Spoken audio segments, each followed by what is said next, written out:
फिर क्या होता है, फिर जैसे ड्राइवर से गाड़ी का एक्सीडेंट हो जाए तो निकम्मा है, चलानी नहीं आती, गधा है, इधर उधर देख के गाड़ी चला रहा था, कुछ नहीं है। और अपने से हो जाए तो सामने वाला ठीक से गाड़ी। अच्छा, जब नई गाड़ी लाया और दो गाड़ी लाए, एक का ड्राइवर ने एक्सीडेंट कर दिया और एक का खुद से हो गया, तो दुखी कौन से में है? और कम दुखी किस में है? बताओ जी। अपने वाले में कम दुखी हैं। इसका अर्थ क्या है? जब कोई आकर के हमें ये बताता है कि तुम्हारे अंदर ये दोष है, तो हम वो दुखी होते हैं। वो होते हुए जब दूसरा बताता है तो बहुत दुखी हो जाते हैं, और खुद को पता चलता है तो फिर उसको मिटाने के उपाय करने लगते हैं। अब सुनो मेरी बात, अब कौन सा रास्ता जानना चाहोगे? बोलो। खुद को बताने वाला, मतलब खुद का जानने वाला, या दूसरे के बताने वाला? कौन सा रास्ता जानना है बताओ? दूसरे के बताने वाला, खुद का। हाँ, दूसरे में तो उलझी हुई है दुनिया। तुम हाँ बस पीठ मोड़ो, फिर तुम्हारा काम शुरू। बातचीत करो और थोड़ा सा पीठ घुमाओ और फिर सुनो। चुपके से किसी को बिठा के पीछे तुम्हारी क्या व्याख्या की जा रही है, वो तो चल ही रहा है। स्वयं के दोषों से परिचित होने का संसार में एक ही रास्ता है, और वो क्या है? ईश्वरोपासना। जो जितना जितना उपासना करेगा उतने उतने उसके अपने खुद के दोष पकड़ने आने शुरू हो जाएंगे। खुद की कमजोरियां, खुद की कमियां, और जितना गहरे जाएगा उतने गहरे पता चलेगा। और गहरे जाएगा तो देखो, ओ ये तो भरा ही पड़ा है, पूरा कुआं कुंड भरा पड़ा है, इसको तो खाली करो। जितना जितना पता चलेगा उतना उतना गहराई का अंदाजा लगता चला जाएगा, और कहेगा हो ये तो कुंड भरा हुआ है, खाली करो इसको, खाली करो। तो फिर पता करेगा जी खाली कैसे करें, क्योंकि इतना आसान तो है नहीं खाली करना है। कोई आपके घर में एक कोई पैकेट डाल दिया किसी ने, आपने उठा के बाहर डाल दिया है ना, और मन में कुछ डाल दिया तो किसी ने, अभी भी बचपन में किसी ने कोई बहुत चुभती हुई चरचरी बात कह दी हो, आज तक आपको याद है ना, और किसी ने भयंकर अपमान कर दिया हो, तो जब भी वो याद आता तो मुट्ठियां तन जाती हैं ऐसे हैं। और कोई अच्छा वो हो, कोई स्मरण करने वाली बात हो तो उसमें भी आदमी फंसे। इसका मतलब क्या है? 50 साल 40 साल 60 साल हो गए, वो अभी भी अपनी जगह पे सुरक्षित रखा है डाइनिंग रूम में, है ना। या कौन कौन सा रूम होता है? एक होता है डाइनिंग रूम, एक होता है ड्राइंग रूम। ड्राइंग रूम में रखा है वो, स्टोर में नहीं है। स्टोर में होता तो निकल के आने में टाइम लगता, स्टोर में होता तो निकल के आने में समय लगता। वो तो ड्राइंग रूम में रखा है, फटाक नजर डाले वहीं मिला। आप देखो स्मरण हुआ, कोई मधुर स्मृति होगी तो बड़ा आनंद लेते हैं आंखें बंद करके, और कोई कटु स्मृति है तो तन जाता है चेहरा, मुठ्ठियां बंद हो जाती है। इसका अर्थ क्या है? वो वहीं का वहीं है। तो ऋषियों के पास विद्वान तपस्वी आचार्य और गुरु के पास में गया और बोला जी ये कुआं कैसे खाली करें? तो महर्षि पतंजलि की शरण में गए, बोले दग्ध बीज करो, खाली नहीं होने वाला, खाली नहीं होने वाला, इसको जला दो। क्या कर दो? इसको आग लगा दो, स्वा कर दो। खाली जो नहीं हो सकता तो उसका क्या करना है? खाली तो हो नहीं सकता, ये तो पक्का है। खाली नहीं हो सकता, कितना ही कोई जोर लगाए खाली नहीं हो सकता। क्यों? ये वो ऊर्जा है, जैसे सूर्य ऊर्जा से कभी खाली हो सकता है? बार बार रिसाइकलिंग।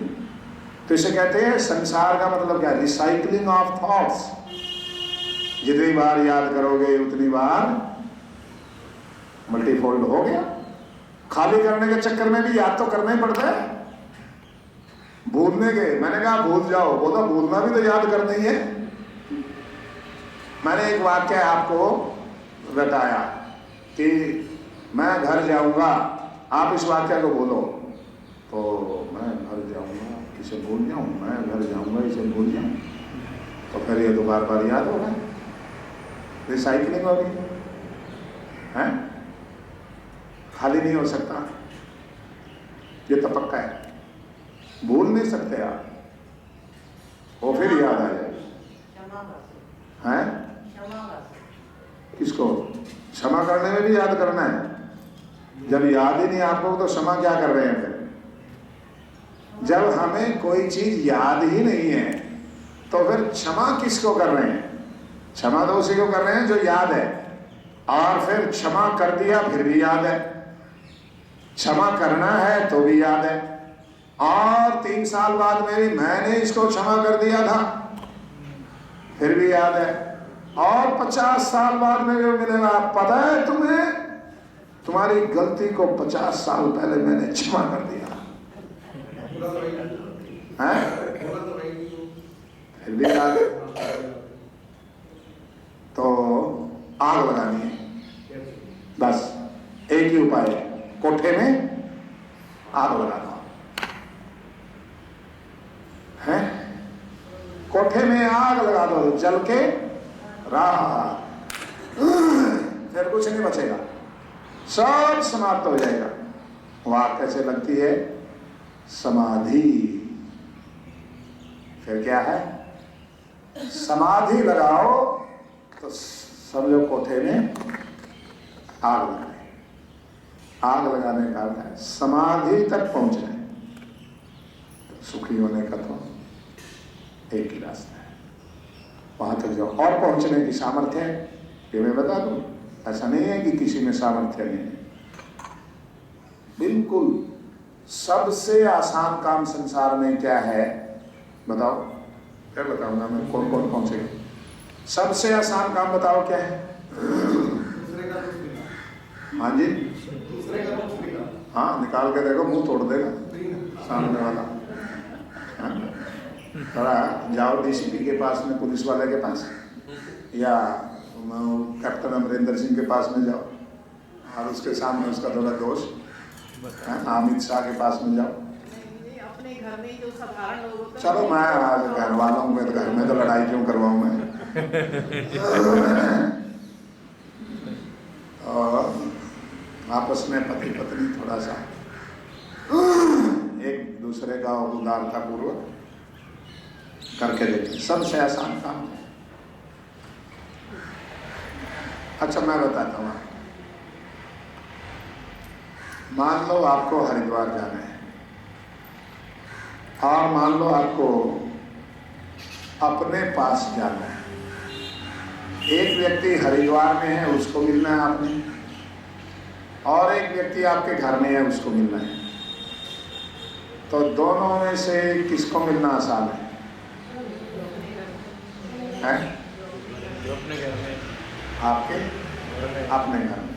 आप दूसरा सुनो, एक व्यक्ति आपके घर में है और एक व्यक्ति आपके कमरे में है, दोनों में से किसको मिलना आसान है? कमरे वाले हैं? कमरे वाले कमरे वाले।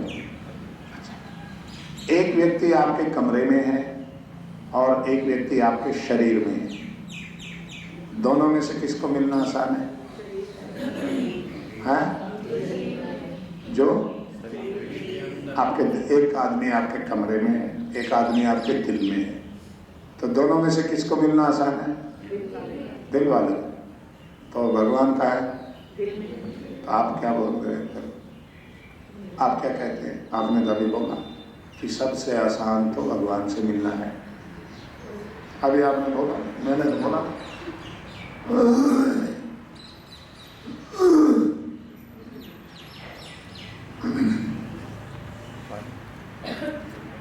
क्या बोला आपने?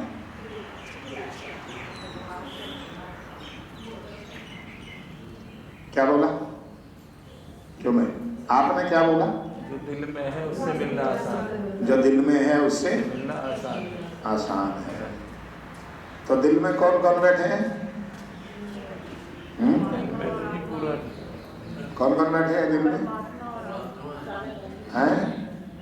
सारे ही बैठे हैं दिल में बैठे नहीं, दिल में तो सारे ही बैठे हैं। हाँ जी। दिल तो बड़ा बड़ा कोठा हाँ वेयर हाउस बना हुआ है हाँ है ना?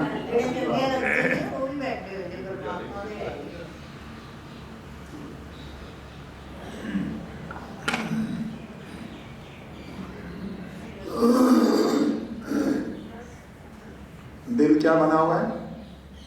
वेयर हाउस का गोदाम। हाँ? सत्ता किस किस की है? एक है परमेश्वर परमात्मा और एक है आत्मा।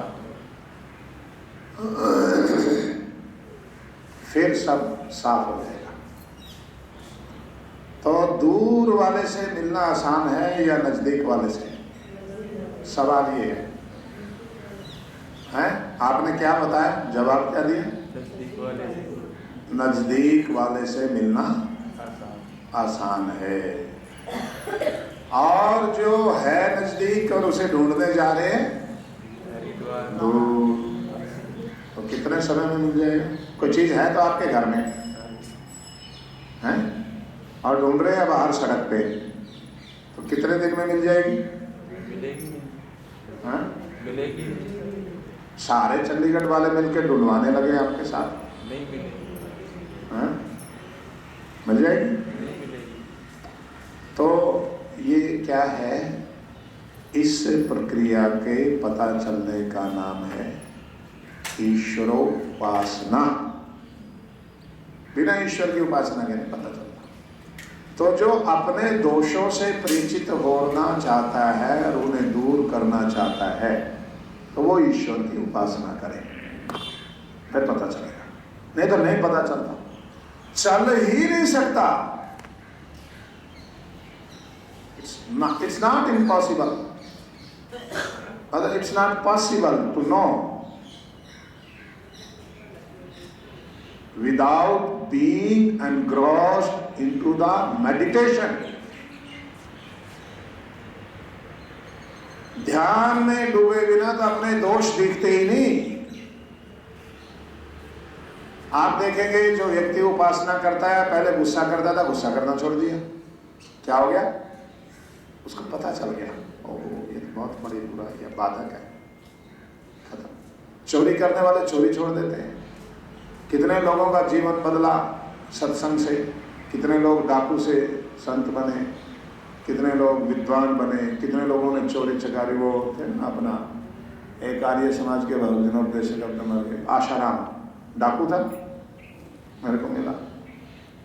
मैंने कहा, वो बोला स्वामी जी बहुत याद आता है, बुढ़िया मर गई थी, मैंने गोली चला दी तो बुढ़िया को लगी, मर गई बेचारी, डाका डालने गए था तो वे किसी को नहीं मारेंगे, तो भाग भाग के बुढ़िया मेरे पे चिपट गई आगे, तो गोली मारनी पड़ी, मर गई। तो छाती पे बैठी लग गई, नहीं उतर रही, स्मरण से नहीं जा रहा है, बड़ा पाप हो गया। और बाद में फिर वो भजनोपदेशक बना, जब सत्संग में पलटा खाया था, बदल गया। तो उपासना करने वाले लोग अपने दोषों से परिचित हो जाते हैं और उन दोषों से परिचित होते हैं जो दूसरे जानते ही नहीं। आप किसी के बारे में कितना जानते हैं? आपके पति पत्नी भी अपने बारे में पूरा नहीं जानते जितना हम अपने बारे में पूरा जानते हैं। दो ही व्यक्ति पूर्ण जानते हैं, एक स्वयं, एक परमेश्वर। मेरे अंदर क्या दोष है, क्या गुण है, यह तो मैं जानता हूं या परमेश्वर जानते हैं। आप क्या जाने? और आपके अंदर कौन से दोष हैं, कौन से गुण हैं, मैं क्या जानूं? या आप जानते हैं या परमेश्वर जानते हैं। तो दोनों भीतर बैठे हैं, दोनों का आमना सामना हो जाएगा तो फिर प्रकाश में सब कुछ दिख जाएगा। तो सबसे आसान काम आपने क्या बताया था? मैंने पूछा था दुनिया में सबसे आसान काम क्या है? परमात्मा से मिलना। और सबसे मुश्किल क्या है? हैं? क्यों भाई, सबसे मुश्किल क्या है? दूर वाले से। अब दूर वाले से तो मिलके आ ही रहे हैं, ला रहे हैं, कावड़ उठा उठा कर, तो बड़ा आसान है। 2-5 दिन चले, पैदल गए, आए गए और मिलाए, ला के चढ़ा दिया।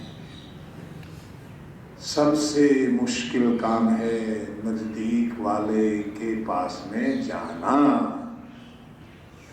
क्योंकि दूर वालों से मिलने के लिए चलना पड़ता है और पास वाले से मिलने के लिए ठहरना पड़ता है। पास वाले से मिलने के लिए ठहरना पड़ता है, और ठहरना कितना मुश्किल है। चलते हैं, हाँ, चलना शुरू हो जाते हैं। हाँ फिर बोलते हैं ना, आराम करना चाहता हूँ। काम करना चाहता है आराम, आराम करना तो बड़ा मुश्किल है, हैं? आराम करना इतना आसान थोड़ी है, काम करना आसान है। काम करना बहुत आसान है, आराम करना बहुत मुश्किल है। आदमी का आराम के समय में भी क्या करता है, काम करना चलता रहता है। आराम करना आ जाए तो ध्यान ना टिक जाए, यही समस्या है ना। हाँ, आराम करना आ गया मान लो तो फिर तो ध्यान लग गया आपका। आराम करना तो आया ही नहीं, बोलता है ना क्या कर रहे हैं, आराम करो। आराम तो कर ही नहीं सकते, काम कर रहे हैं। पूरी फिल्म चली हुई है, आंखें बंद कर रखी है, उंगलियां चल रही हैं, इसको तो मैं देख करके रहूंगा, इसका नहीं मैं छोड़ने वाला। इसका तो हिसाब किताब मैं मरने से पहले पूरा करके जाऊंगा, चाहे मुझे शमशान घाट से वापिस आना पड़े। इसको मैं छोड़ने वाला नहीं।